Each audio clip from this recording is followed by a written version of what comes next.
জি বাংলার নতুন ধারাবাহিকের প্রোমো প্রকাশ্যে এসেছে। নাম সাত পাকে বাঁধা। ধারাবাহিকটি অ্যাক্রোপলিস এন্টারটেইনমেন্ট প্রোডাকশন হাউস দ্বারা নির্মিত হচ্ছে। গল্পে দেখা যাবে শুভ এবং শাওনের কথা। শুভ গরিব পরিবারের ছেলে। দাদা বৌদি মা বাবা সহ অনেককে নিয়ে থাকে। মশার উপদ্রবে ছাদে ঘুমাচ্ছিল সে। তাদের ঘর ছোট ছোট। আর সেই বাড়ির সামনে এক মস্ত রাজপ্রাসাদ। সেখানে বিলাস বৈভবের কোনো কমতি নেই। এই বাড়ির মেয়ে শাওন। খেতে বসে সে বিষম খায়, তার বাবা খাওয়া থামিয়ে উঠে যায়। পোষ্যকে মেয়ের থেকে বেশি ভালোবাসে।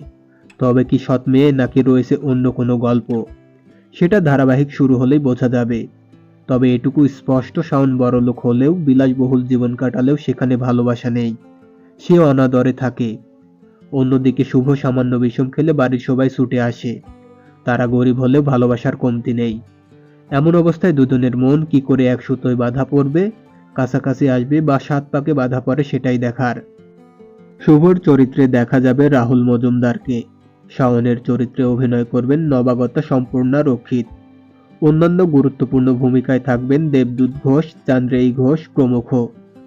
তবে কবে থেকে এই ধারাবাহিক শুরু হবে সেটা এখনো জানানো হয়নি। ফলে কার কপাল পুড়ল এখনই স্পষ্ট নয়। সদ্যই এই চ্যানেলে জগদ্ধাত্রী এবং ফুলকি শেষ হয়েছে। সেখানে এসেছে বেশ করেছি প্রেম করেছি এবং তারে ধরি ধরি মনে করি। সাত পাকে বাঁধা কোন স্লট পায় সেটাই এখন দেখার। প্রসঙ্গত জি বাংলায় আগেও সাত পাকে বাঁধা নামক একটি ধারাবাহিক হতো। সেখানে মুখ্য ভূমিকায় ছিলেন ঐন্দ্রিলা সেন এবং বিক্রম চট্টোপাধ্যায়। তবে দর্শকরা এদিন এই নতুন ধারাবাহিকের প্রোমো দেখে জানিয়েছেন তারা মুখিয়ে রয়েছেন এই ধারাবাহিকের জন্য। কেউ আবার লিখেছেন ফের গরিব ছেলে বড়লোক মেয়ের গল্প। আরেক ব্যক্তি রণজয় সেতার জুটি ফেরানোর দাবি জানিয়েছেন। ভিডিওটি কেমন লাগলো কমেন্ট করে জানান। আর এই ধরনের আরও ভিডিও পেতে সাবস্ক্রাইব করুন এসবি বিনোদন আপডেট। ধন্যবাদ।